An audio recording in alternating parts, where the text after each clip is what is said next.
पाकिस्तान। अब बलूचिस्तान की जो सो कॉल्ड कैपिटल है, क्वेटा बोलते हैं जिसे, अब वहां से बलूच आर्मी ने पाक आर्मी को हटा दिया, यानी खदेड़ दिया है कि पाक आर्मी अब अपना बोरिया बिस्तरा बांधो और अपने पाकिस्तान के एरिया में चले जाओ, क्योंकि अब जो है बलूचिस्तान एक नया नेशन बनेगा ही। देखिए जियो पॉलिटिकल में बहुत अहम चीज है ये कि इंडिया का, अगर इंडिया का देखा जाए तो यहाँ पर क्या रोल है। अब इंडिया ने जो अभी ये पाकिस्तान के साथ वॉर हो रहा है, सारी पाकिस्तान की आर्मी, मेजर जो पाकिस्तान की आर्मी वो कहाँ लगा दी है, इंडिया ने अपने बॉर्डर्स पे लगा दी है। जम्मू कश्मीर का आप देखिए, राजस्थान का देखिए, गुजरात का देखिए, हर जगह जो है वो पाकिस्तान आर्मी जो है वो बिठवा दी। अब इससे फायदा क्या हुआ, बलूचिस्तान को फायदा हुआ, क्योंकि बलूचिस्तान में जो आर्मी ऑक्यूपाई थी, यानी उन एरियाज में पाकिस्तान की आर्मी बैठी थी, वहां से वो उठकर कहाँ आ गई है, इंडिया के बॉर्डर्स में आ गए, क्योंकि अब उनको जो है अटैक करना है। अब इससे क्या है, बलूचिस्तान फ्रीडम ले सकता है। अब कोई बोलेगा कि यार इंडिया को क्या मिलेगा कि बलूचिस्तान की यहाँ पर हेल्प करा रहा है, जो सारी की सारी आर्मी है वो पाकिस्तान की इंडियन बॉर्डर्स पर आ गई है,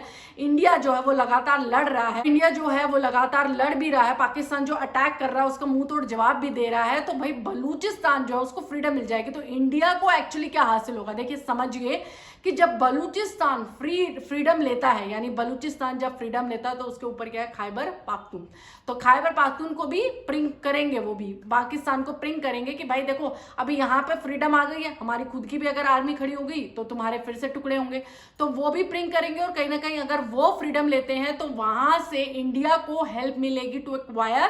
पीओके। तो मुद्दा पीओके का डायरेक्ट अटैक करने का नहीं था, यहां पर आप डायरेक्ट अटैक करके पीओके नहीं ले सकते हो, आप वाया बलूचिस्तान ले सकते हो। यही दिस इज कॉल्ड जियोपॉलिटिक्स, कि आप जो है डायरेक्ट अटैक नहीं कर सकते अभी के टाइम में। आपको लगता है कि अगर दूसरे तरीके से भी आपको हेल्प मिल रही है तो why not we can take the help. तो यहां पर बलूचिस्तान को फ्री करने का एक ये भी तरीका था कि आप फ्रीडम लो, खैबर पख्तून भी लेगा और उसके बाद फिर वो पीओके में हमारी हेल्प कर सकता। देखिए अगर ये समझते हैं कि बलूचिस्तान आखिर पाकिस्तान के लिए इतना इंपॉर्टेंट क्यों था, क्योंकि ज्यादा मिनरल्स तो बलूचिस्तान में होते हैं, और ये सो कॉल्ड जो सी पैक भी बनवाया था with the help of China, उसका भी कोई रोल समझ में नहीं आया, क्योंकि अभी तक वो प्रोजेक्ट शुरू ही नहीं हुआ है। लेकिन वो कौन से पोर्ट पे था, वो बलूचिस्तान के ही पोर्ट पे सी पैक का जो कॉरिडोर बना था वो उसके पोर्ट से ही बना था। अब बलूचिस्तान लगातार जो उनकी लिबरेशन आर्मी है वो हमें अगेंस्ट रही है पाकिस्तान के, भी हमें जो है वो फ्रीडम चाहिए बलूचिस्तान को। तो पाकिस्तान की दो लाइफलाइन है, सबसे पहले तो बलूचिस्तान है, क्योंकि बलूचिस्तान में एक सबसे बड़ा जो ये सी पैक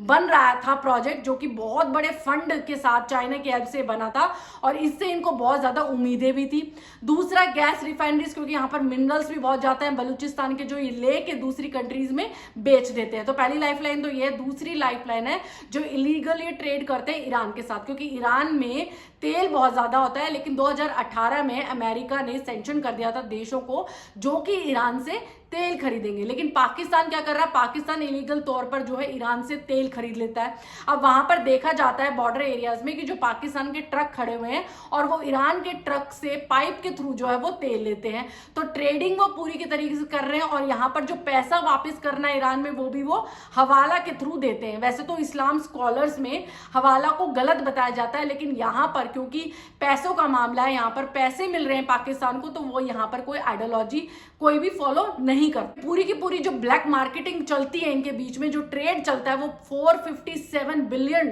का ये मार्केट है, और पूरा का पूरा जो है वो ब्लैक मार्केट है। बैकबोन की बात करें इनकी इकोनॉमी की, पाकिस्तान की इकोनॉमी की बैकबोन की बात करें तो ये सारे हवाला का ही पैसा है, यानी सारी जो ब्लैक मार्केट हो रहा है, ट्रेड हो रहा है ईरान के साथ, तेल लिया जा रहा है, वो सारा का सारा इसी से ही इनकी इकोनॉमी चल रही है। यानी जो 64 जीडीपी भी इनकी है वो सारी की सारी इस हवाले के पैसे से ही चल रही है। अगर समझिए बलूचिस्तान फ्रीडम ले लेता है तो पहले तो बलूच इसका एरिया हटेगा, ये सारा जो प्रोजेक्ट हुआ है सी पैक ये भी खत्म होगा, उसके बाद मिनरल्स नहीं ले पाएगा, गैस रिफाइनरीज है वो खत्म हो जाएगी, ये वाली जो लाइफलाइन है तो कट हो जाएगी। दूसरी लाइफलाइन अगर मैं बात करूं ईरान के साथ तेल की, तो वो भी एक अच्छी बात होने वाली है कि जो एफएम है वो 8 मई को भारत में आया था, उन्होंने कुछ डॉक्यूमेंट्स पे साइन भी किया है। वो ये है कि अब वो इंडिया के साथ बिजनेस करना चाहते हैं, वो इंडिया के साथ डील करना चाहते हैं कि आप जो है हमको पेट्रोकेमिकल और तेल में हेल्प करिए और फिर हम आपको जो है वो फंडिंग में हेल्प करेंगे। तो यहाँ पर भारत का बहुत बड़ा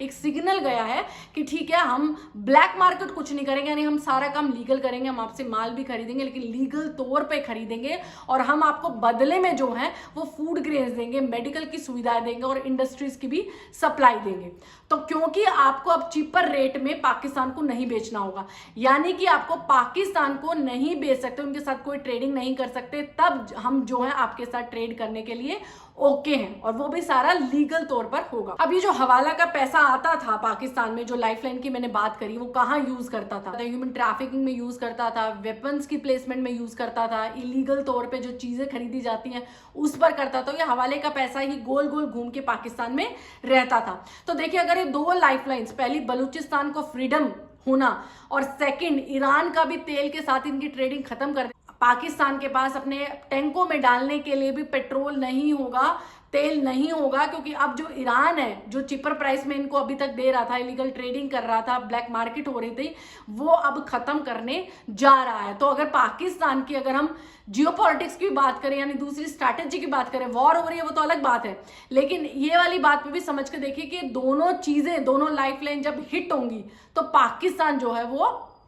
ठप पड़ जाएगा। और रही बात पीओके की, तो पीओके वैसे भी भारत के पास ही आएगा, क्योंकि पाकिस्तान के भी अब टुकड़े होंगे। बलूचिस्तान पहले ही फ्रीडम डिक्लेयर कर रहा है, भी फ्री होना चाहता है, खैबर पख्तून में भी जाके जो है वो वॉर वाली सिचुएशन पैदा हो जाएगी। यहाँ पर जो सिंध वाला एरिया है बचेगा, तो उसके खुद के भी टुकड़े हो रहे हैं और पीओके में तो ऑलवेज जो है वो प्रोटेस्ट होता है, क्योंकि वो चाहते ही नहीं वो पाकिस्तान के रहे, वो चाहते हैं कि इंडिया के साथ ही मिल जाए। तो यहाँ पर जब वो टुकड़े हो रहे हैं देशों के, क्योंकि देखिए, अगर आप बांग्लादेश हुआ या फिर पाकिस्तान हुआ, अगर आप किसी पावरफुल कंट्री यानी इंडिया के ऊपर अगर आपने हाथ भी लगाया था, ये सोचा था कि आप इंडिया के टुकड़े कर देंगे, नॉर्थ ईस्ट स्टेट को अलग कर देंगे, लेकिन अपने अपने देशों की बात देखिए कि बांग्लादेश भी टूटेगा और पाकिस्तान भी टूटेगा और बहुत बुरी तरीके से टूटेगा, आपकी इकोनॉमी भी डाउन जाएगी। तो अगर आपको अगली बार वॉर के बारे में सोचना है या वार्निंग्स देनी है, तो एक बार थोड़ा समझ लीजिएगा कि आप कौन से नेशन के साथ बात कर रहे हैं। आपको क्या लगता है कि पाकिस्तान की सिचुएशन क्या होने वाली? क्या बलूचिस्तान है